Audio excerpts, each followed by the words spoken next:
우리가 주일날 교회 오는 것 자체, 주일 11시, 10시 반이면 교회로 발걸음이 오고 11시 가까이 될수록 성도님들이 마당을 거닐고 이 문을 들어오고 앉아서 기도하고, 이것이요 하나님을 의식하는 거거든요. 이거보다 더 귀한 게 없어요. 하나님을 찾아왔다는 것. 우리는 어릴 때부터요 물질 교육을 배웠거든요. 한 개 더하기 한 개는 두 개, 이런 것부터 배웠어요. 이건 내가 먹을 수 있는 거, 먹을 수 없는 거, 이런 거 배웠어요. 이건 내 거, 이건 너들 거, 이런 거 배웠어요. 물질이 단 줄 알거든요. 근데 잘 보세요. 물질이 있게 하신 분은 누구세요? 이 세상 모든 것을 만드신 분이 있잖아요. 세상 사람들은 하나님은 없고 물질은 있거든요. 이거 굉장히 심각해요. 그래서 물질을 어마어마하게 가져야 행복한 줄 알아요. 근데 가져도 행복하지 않더라고요. 왜? 물질이 다가 아니거든. 사람은 물질로만 된 게 아니라 물질 속에 사람은 하나님의 영이 있어요. 하나님의 영을 사람에게 부어주셨다 그러는데, 영이 없이 물질만 가지고 사람이 잘 살 수 있을까요? 그건 짐승이지. 그러면 철학이 있고 정신이 있어요. 물질과 정신으로만 살면 다 살 것 같아요? 아니에요. 철학이 있게 하고 정신이 있게 하고 물질이 있게 하고 모든 존재가 있게 하신 하나님이 계셔야 됩니다. 밑에 하나님이 그 토대예요. 그래서 여러분이 이 예배에 나오신다는 자체가 복이 올시다. 복 중에 복이죠. 이게 참 정말 귀중한 거예요. 정말 귀중한 거예요. 우리가 보기에는 하나님이 돈을 주나 그래 말하지만 돈으로 다 사는 거 아니거든요. 아니에요. 돈이 없어도 행복한 사람들 많아요. 따라합시다. 이만하면 감사하다. 그렇죠. 물질이 있어서 선한 데 쓰는 건 좋은 거예요. 나쁜 건 아닌데 거기에 매여 살고 거기에 빠져 사는 것은 참 문제가 있다, 이 말씀을 드립니다. 오늘은 7월 첫 번째 주일, 우리 교회에서는, 우리 교단에서는 맥주 감사주일을 지냈거든요. 맥주 감사주일의 원리는 이스라엘 백성이 애굽에서 나와서 먹을 게 없잖아요. 맨날 광야 생활을 하니까. 그러다가 어느 날 이제 광야 생활을 마치면서 처음으로 곡식을 얻었는데 그게 보리예요. 밀과 보리예요. 우리 말로 하면 그 보리. 만나는 끊어지고 보리 양식이 이제 얻게 되었거든요. 그게 먹기가 쉬웠겠습니까? 얼마나 힘들었겠어요. 보리가 끄끄럽다 그러지 않습니까? 그걸 그래도 양식이라고 그걸 먹게 되었으니까, 이야, 지금 같으면 라면 먹지 왜 그런 거 먹어 이래 말하지만 그거는 말도 안 되는 소리죠.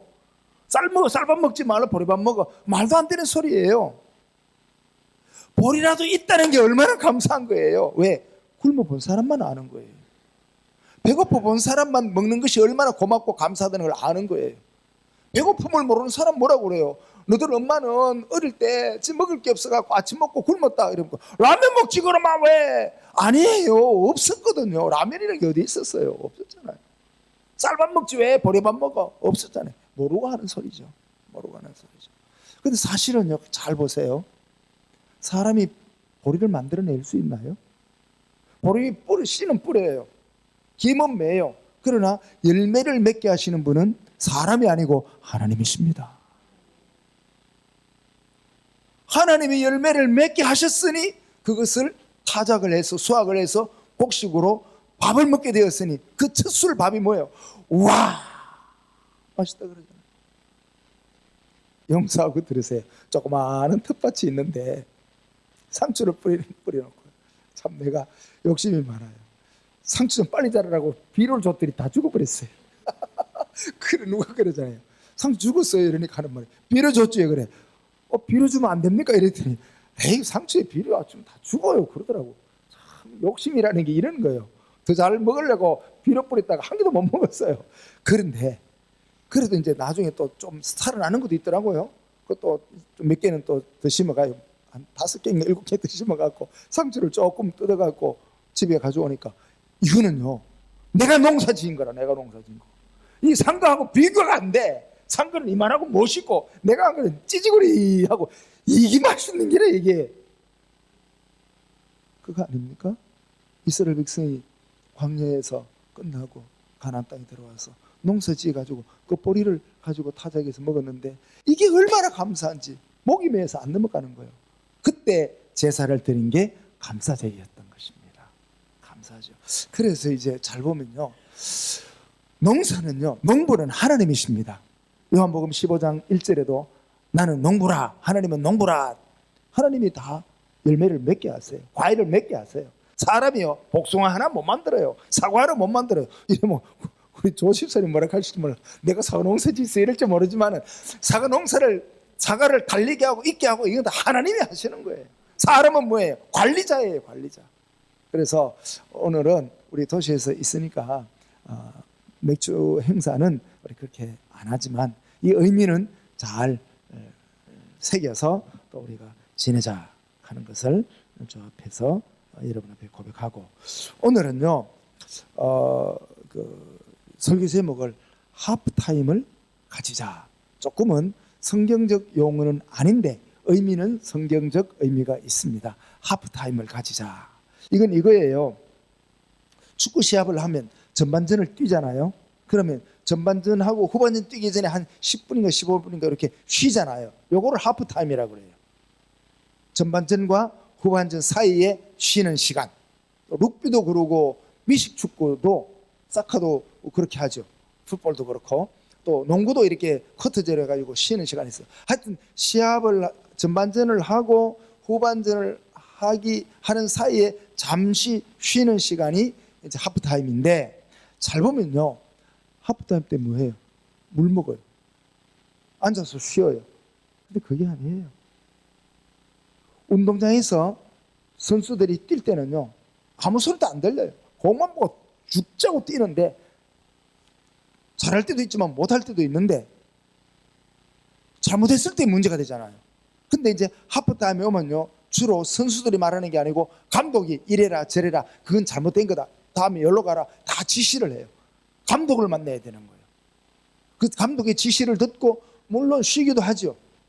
물도 먹고 또 다리도 두들기고 쉬기도 하지만 감독이 그 얘기를 잘 듣고 후반전을 더 잘 뛰어야 된다. 이것이 하프타임인데, 저는 이런 게임의 하프타임을 여러분의 인생길에서 적용하기를 원합니다. 내 인생 40을 살았다, 80살까지 산다면 나는 반 살았죠. 전반기 살았잖아요. 100살까지 산다면 50이면 전반부를 끝냈잖아요. 그러면 후반부 시작하기 전에 내 하프타임을 좀 가져. 인생길에서 뿐만 아니라 우리가 신앙인들이니까 신앙길에서 내가 지난 신앙생활을 잘해왔는가, 작전은 성공했는가, 아니면 어디서 실패했는가, 내가 물질에서 실패했는가, 정신에서 실패했는가, 예배생활에서 실패했는가, 돈 쓰는 데서 실패했는가, 사람과의 관계에서 실패했는가 돌아봐야죠. 그 하프타임에서 감독을 만나야 됩니다. 우리의 감독은 하나님이십니다. 물 먹는 게 중요한 게 아니거든요.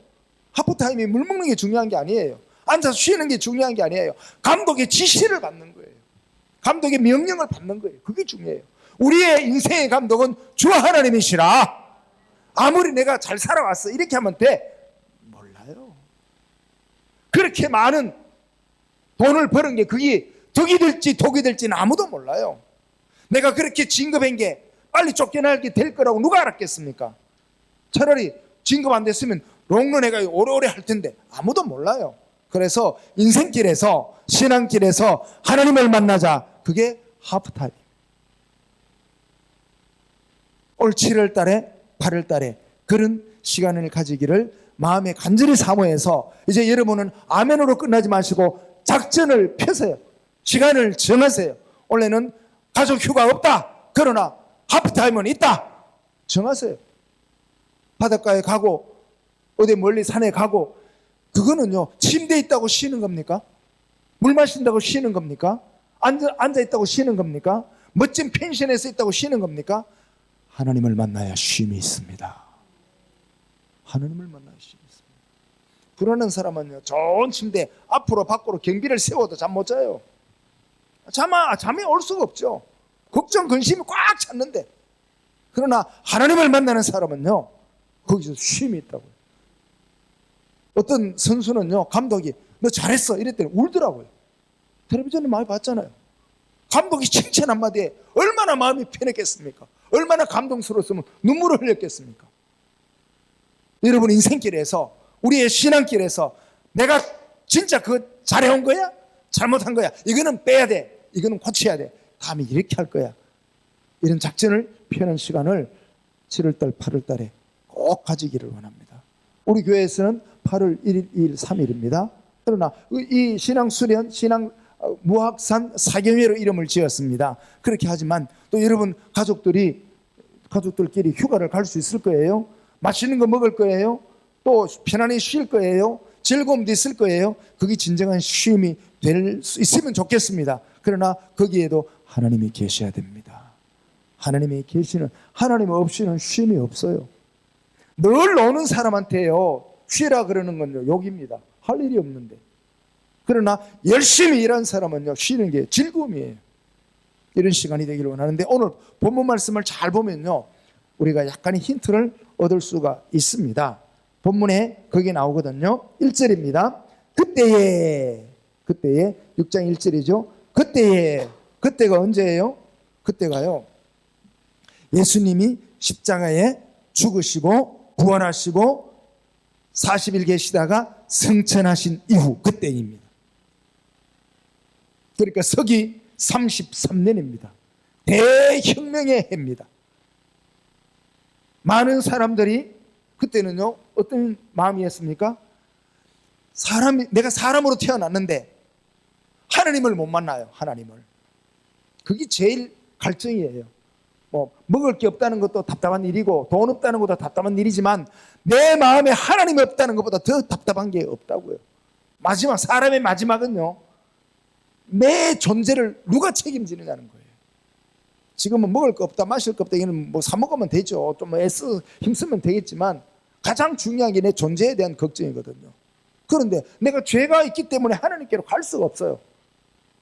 어쩌면 되겠냐? 불안합니다. 내가 하나님께로 가고 싶은 마음은 있지만 갈 능력이 없어요. 얼마나 답답하겠습니까? 이럴 때에 예수님이 우리를 위하여 죽으셨다는 거예요. 십자가에서 제사를 지냈다는 거예요. 예수님 우리의 죄를 해결하셨다는 거예요. 믿으라는 거예요. 그러면 구원을 받는다는 거예요. 그 말을 듣는 순간 자유다! 이게 자유, 이게 복음이에요. 그 말을 듣는 순간 나는 하나님께로 갈 수 있다. 하나님은 나를 버리지 않았다. 이렇게 된 거예요. 얼마나 큰 기쁨입니까? 자유와 기쁨과 쉼이 있었다는 거예요. 그러니까 사람들이요, 떼거지로 몰려오는 거예요. 예수가 구세주다. 예수가 하나님의 아들이다. 예수가 우리를 구원하신다. 예수가 우리의 죄를 용서하셨다. 어디 갈 거예요? 돈 벌러 갈 거예요? 맛있는 거 먹으러 갈 거예요? 먹지 않아도 예수께 오는 게 행복이었습니다. 그래서 사람들이 막 구름대처럼 예루살렘으로 모였어요. 이렇게 모인 사람들이 예루살렘 교인이 된 거예요. 바로 그때를 말합니다. 그때가 우리에게도 재현되기를 원합니다. 우리에게도 그게 재현되어야 내가 가만히 앉아 있으나 내게 자유가 오고요. 하나님이 없이는 자유가 없어요. 자유의 주인은 하나님이세요. 하나님이 없이는 평화가 없어요. 내 마음이 난 편안하다 한다고 편안해집니까? 하나님의 모든 상황을 만들어 주셔야 평안이 오는 거지. 근데 그렇게 되니까요, 그거 자유를 누리고 평안을 누리고 속죄함을 얻으니까 얼마나 좋은지 사람들이 예루살렘 교회로 모여서 그때 사람들이 바로 그때라는 말이 그 말이에요.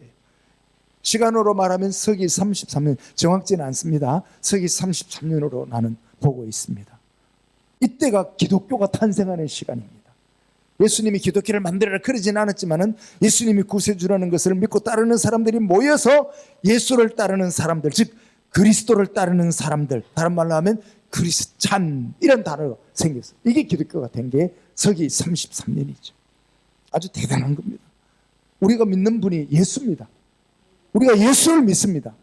교회 다니는 것보다 예수 믿는 게 한층 더 높은 거고 한층 더 깊은 거고 한층 더 본질적인 거죠. 그래서 말합니다. 교회 다니지 마시고 예수를 믿으시오. 이 말도 맞지만은 교회도 다니시고 예수도 믿으시오. 이 말이 더 맞는 말일 겁니다. 대단한 거죠. 대단한 거죠. 그때에 제자가 더 많아지는데 이때 12사도가 말고 예수님을 믿기로 결심한 사람들이 훨씬 많았어요. 이제는 엄청나게 많은 사람들이 모여들었다는 것입니다. 복음을 들었으니까요. 모일 수밖에 없죠. 엄청나게 많은 사람들이 모였어요. 사람들이 많이 모이다 보니까 뭐 찬송도 하고 예배도 드리고 기도도 하고 헌신적인 일도 많이 있었지만은 그 중에는 가난한 사람들이 있었지 않았겠습니까? 그래서 교회에서요 가난한 사람들에게 구제를 하는 거예요. 지금도 교회 예산을 보면요 많지는 않지만 구제부가 있고요 구제 헌금이 꼭 있습니다. 교회에 찾아오는 사람들을 그냥 돌려보내지 말라. 그 가난한 자중에는 하나님이 보낸 자들도 있을 거라. 그래서 꼭 구제를 합니다. 구제는요 교회에 하는 일들 중에 전도하는 일도 있고 교육하는 일도 있고 양육하는 일도 있지만은 구제하는 일도 있습니다. 구제가 일 중에 일이에요. 그런데 엄청나게 많은 사람들이 예루살렘 교회로 모여들었는데 그 중에는요 오늘 본문 말씀 보면 이렇게 돼 있죠. 헬라파 유대인들이 히브리파 유대인들과 이 말이 있어요. 헬라파 유대인은 뭔가 하면 예수님 당시가요 헬라 로마가 지배하는데 그리스 문화를 가진 시대를 헬라 시대라 그러거든요. 그리스 시대라. 그리스를 헬라라고 그럽니다. 그래서 그 당시에는 많은 사람들이 헬라 말을 썼습니다. 그리스 언어를 썼어요. 히브리 언어를 쓰기도 했지만은 그거는 고향 사투리로 썼고 나가 사는 사람은 다 헬라 말을. 지금 외국 가서 사는 사람들은 어느 나라 가서 살아도 다 영어 씁니다. 그 사람들이 한국 사람인데 고향에 돌아오면 말이 헷갈려요. 빨리 한국말이 안 나오고 영어가 나온단 말이에요. 그런 식이란 말이죠. 헬라파 사람들이란 말은 이스라엘에 어려움이 있으니까 그 핍박을 피하여 외국에 나가 살다가 어려움이 그치니까 고향으로 돌아왔는데 말이 어릴 때부터 헬라 말을 썼기 때문에 히브리 말을 잘 못해. 이 사람들을 헬라파 유대인이라고 합니다. 유대인은 유대인인데 헬라 말을 쓰는 유대인 모국어를 그런가 하면 원래부터 외국에 안 가고 고향 예루살렘에 살았던 사람들은 히브리 사람들이고 히브리 말을 썼고 고향에 살고 있으니까 히브리파 사람들이라 이렇게 말하는 거예요. 그런데 그 정확지는 않지만 그 교회 안에 히브리파 유대인이 많겠습니까? 헬라파 유대인이 많겠습니까? 그 땅에 히브리 유대니까 히브리파 사람이 훨씬 많았습니다. 헬라파 사람들은 외부 갔다 온 사람이니까 좀 적었죠. 그러니까 아무래도 기득권이 히브리파 유대인들에게 있었던 것 같아요. 근데 이제 문제가 생겼어요. 구제를 하는데 헬라파 사람들에게는 구제가 좀 적게 돌아갔나 봐요. 그러니까 뭐라고 그래요? 우리는 왜 적게 주고 너희들은 왜 많이 먹노? 이것이 이제 불평하게 됐어요. 근데 이게 한두 가지가 아니에요. 이런 일들이 너무너무 많이 일어났습니다. 그래도 뭡니까? 그 당시에 권위는 사도들에게 있었으니까 사도들이 이래 그래도 중심을 잡고 나눠준다고 다 이럴 일을 했는데 많이 나누었어요. 그래야 말이 없을 거 아닙니까? 그랬는데 이제는 불평이 너무 심해졌습니다. 헬라파 사람들과 유대파 히브리인들과 이렇게 좀 시기 질투도 있고 막 불공평에 대한 원망이 있습니다. 그런데 시달리다 보니까 사도들이요 정신이 없는 거예요. 정신없지 전반전을 잘 뛰기는 잘 뛰는데 뭐요? 엉뚱한 도로 뛰었단 말이죠. 그래가지고 이렇게 힘든 일이 있을 때에 사도들이 뭐라 그럽니까? 우리는 이 구제를 나누어 주는 일을 그만두고 이건 집사님들이 하게 하고 우리는 본래 일을 좀 해야 되겠다. 기도하는 일과 말씀을 연구하는 일에 전무하리라. 즉 뭐요? 하나님을 만나리라. 그러니까 교회 안에 갈등이 있다고 다 나쁜 게 아니에요. 갈등이요 위기가 되고 위기가 문제를 해결합니다. 우리는 아무 위기 없는 것으로 살으려고 그러지만 그러면 안 되는 거예요. 때로는 어려움이 있습니다.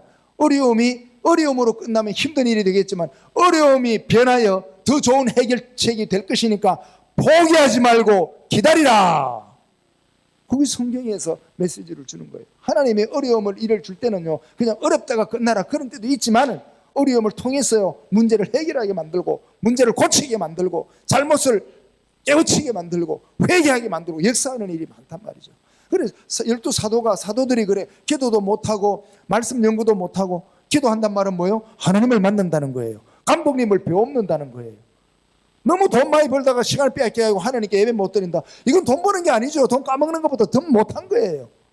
그렇잖아요. 너무너무 출세 공부하다가 하나님께 예배하는 것도 잊어버려갖고 박사학위 받고 딱 돌아왔더니 신앙을 다 팔아먹었어. 이건 뭐야? 똑같은 거예요. 그래서 하나님께서 물론 출세하는 것이 나쁘다는 것은 아니지만은 하나님은 떠나지 말지어다. 이게 기본 중에 기본이에요. 그래서 사도들이 기도도 잊어버리게 됐어요. 말씀 연구도 잊어버리게 됐어요. 이러니까 뭐예요? 야, 이러다가 우리가 엉뚱한 도로 가겠다. 우리는 그 일을 안 하리라. 본질을 찾으리라. 말씀을 연구하리라. 하나님을 만나리라. 기도하리라. 하나님을 만나리라. 우리가 할 일은 이것이라. 저도 우리 성도님들도 이번 여름에 하나님을 만나는 그런 시간을 갖게 되기를 원합니다. 그거 없으면 열심히는 했는데 엉뚱하게 해놨어. 다 하고 보니까 뭐야? 아이고 이거 아닌데 어떻게 할 거예요? 열심히는 했습니다. 결과는 잘못됐어요. 이 사람이 열심히 안 해서 잘못된 게 아니거든요. 방향이 틀렸다는 거예요. 이때 뭡니까? 감독의 지시를 받아야 되는데 우리의 감독은 주시라. 우리의 감독은 하나님이시라. 그 하나님을 만나는 시간이 바로 하프타임. 저는 이 짧은 본문 속에서 사도들이 하프타임을 참 잘 가졌구나. 우리는 그 구제하는 일에, 물건 나눠주는 일에 시간 빼앗기고 에너지 빼앗기고 지치고 그러지 말고 우리는 그거는 집사들이 하도록 두고 우리는 하나님을 만나는 일에, 기도하는 일에, 하나님을 만나는 일에, 말씀 연구하는 일에, 말씀 가르치는 일에 하나님을 만나서 저들에게 우리의 본질을 감당하리라. 이게 이제 하는 본래적인 일이죠. 이게 하프타임이에요. 우리도 잘 보세요. 여러분 열심히 살았잖아요. 얼마나 열심히 살았습니까? 눈코 뜰 새 없이 피곤해 지치도록 열심히 살았잖아요. 돌아보십시오. 잘 살았습니까? 공부는 했을 거예요. 진급을 했을 거예요. 돈은 벌었을 거예요. 잘 살았습니까? 여기에 대해서 우리는 돌아봐야 합니다. 그래 바이블 클래스 사경회라는 게 그거예요. 말씀을 듣고 나를 돌아보고 이제는 내가 빨리 가든 천천히 가든 바른 길을 가리라. 그러한 시간을 갖게 되기를 원합니다.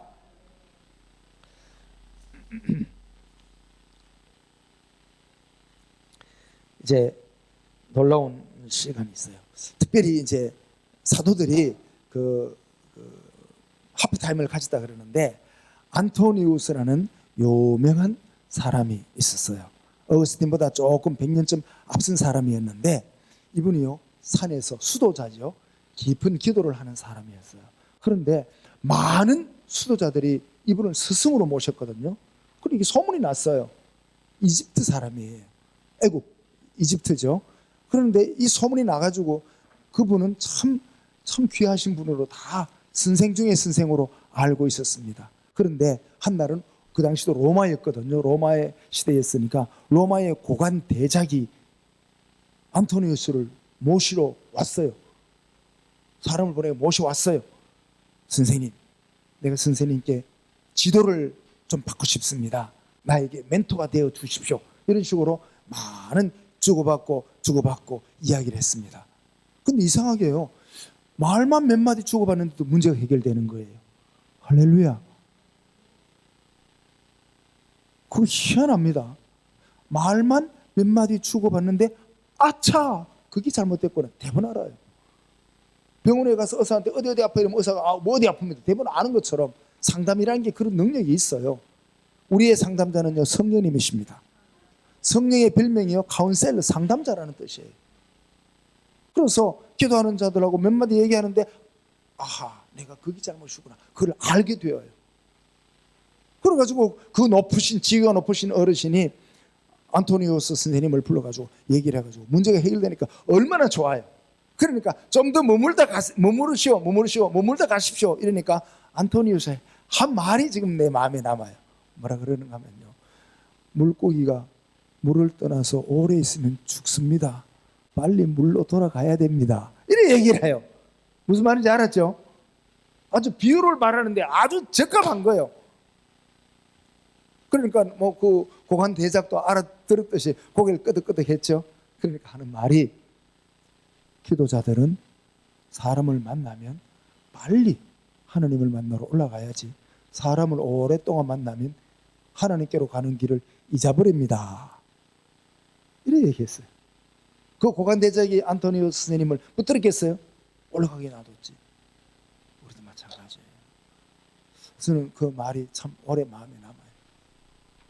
우리가 신앙생활을 하는데 세상에서 살아요. 세상에 살다가 또 하나님 만나야 돼. 또 세상에 살다가 하나님 만나야 돼. 밖에서 일하면 집에 돌아와야 돼요. 밖에서 일하면 집에 돌아와야 돼요. 밖에서 일하다가 집에 안 돌아오면 문제가 되는 거라. 이와 같이 하나님을 만나는 그런 하프타임 되기를 원합니다. 이거예요.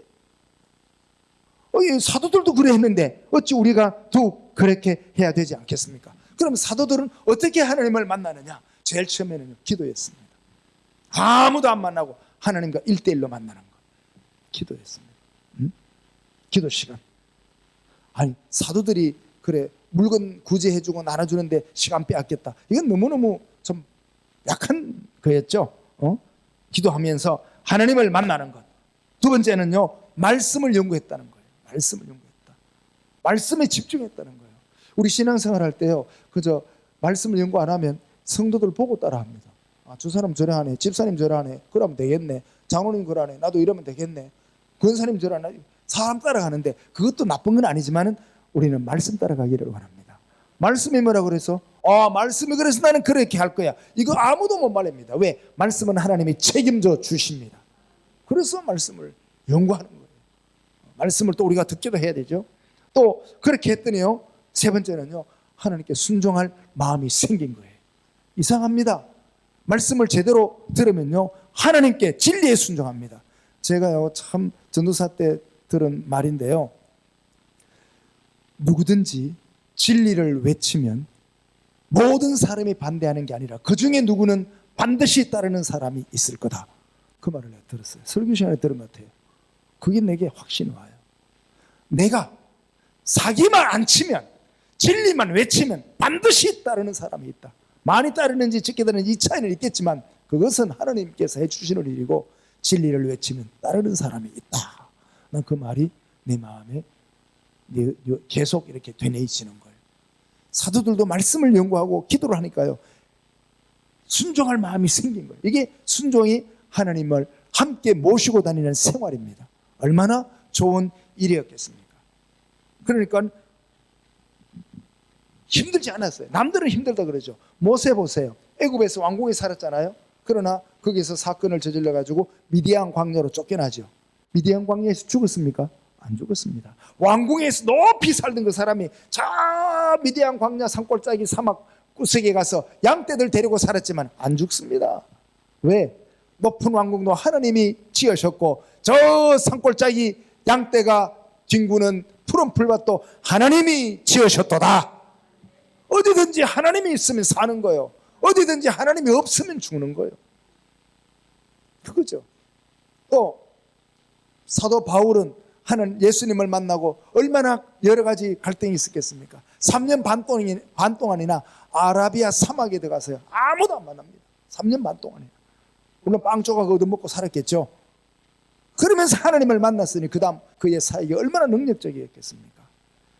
우리도 교회 다니는 즐거움만이 아니라 하나님 만나는 기쁨이 있기를 원합니다. 이것이 능력 중의 능력이요, 보통 능력이 아니요. 경서너 말에 뭐예요? 저 사람 신내린 것 같다 그러잖아요. 누가 말리겠습니까? 신바람 났다. 누가 그걸 말리겠습니까? 성신이 우리에게 임해서 하나님이 우리의 마음에 주시는 힘으로 사는 그런 은혜가 있는데, 그렇게 하나님이 주시는 은혜를 경험하는 것이 바로 불의 밤입니다. 불의 밤. 사경회 중에 있는 불의 밤을. 그래서 이번 주제가 불의 밤을 경험하자는 거예요. 왜 그런 은혜 그 사람에게 주겠습니까? 아우구스티누에게만 있었겠습니까? 파스칼에게만 있었겠습니까? 바울에게만 있었겠습니까? 엘리야에게만 있었겠습니까? 저와 여러분에게도 하나님이 말씀하셔서 불의 밤을 경험하게 되기를 원합니다. 하나님을 만나는 밤이죠. 이거 없으면 인생이 얼마나 참 곤배하고 피곤하고 핍절하게 살겠습니까? 이런 거죠. 영국에요, 1904년, 지금부터 116년 전이네요. 캐스윅이라는 동네에 에이반 로버츠라고 하는 젊은 목사가요, 사람들 모아가지고 성경 이야기를 하고 예배를 드리는데 막 사람들이 막 가슴을 치고 통곡하는 거예요.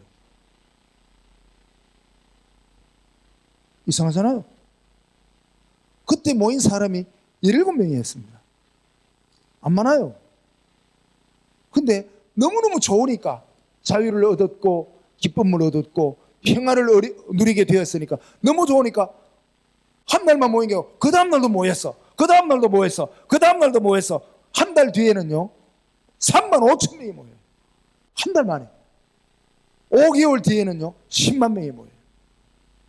이게 영국 계스윅 사경회의 역사적 기록입니다. 지금부터 116년 전에.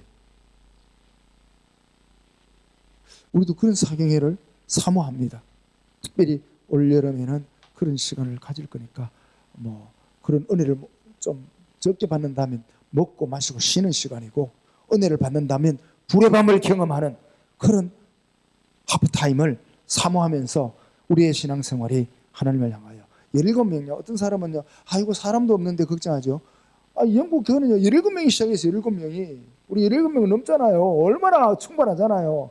한번 할 수 있습니다. 해서 하나님이 오시면 17명이 아니라 170명이 아니라 5명이 모두 역사는 일어납니다. 이런 것을 사모하면서 올여름에 여러분 가정에서 내 인생길에, 내 신앙길에 하프타임을 경험하기를 원하옵나니, 하나님 만나는 이 더운 여름, 하나님 만나면요 대구가 데프리카로 덥다 해도 하나님 만나면 시원합니다. 이런 은혜를 경험하게 되기를 간절히 원합니다. 기도하겠습니다. 하나님 감사합니다. 오늘은 맥주 감사 주일이기도 하지만 또 하반기를 시작하는 첫 주일이기도 합니다. 원하옵나니 우리 인생길에서, 우리 신앙길에서 하나님을 만나서 하나님의 지도를 받으며 하나님의 명령을 들으며 어떻게 살아야 할까 고민하며 답을 얻는 그런 하프타임을 우리에게 주시옵소서. 정말 열심히는 살아왔습니다. 돌아보니 엉뚱하게 잘못 온 것 같을 때도 많이 있었습니다. 아니오라, 작게 왔다 할지라도 바른 길 걸어가는 우리의 걸음 되도록 진리의 말씀으로 조명하여 주옵소서. 예수님의 이름으로 기도 올리옵나이다. 아멘.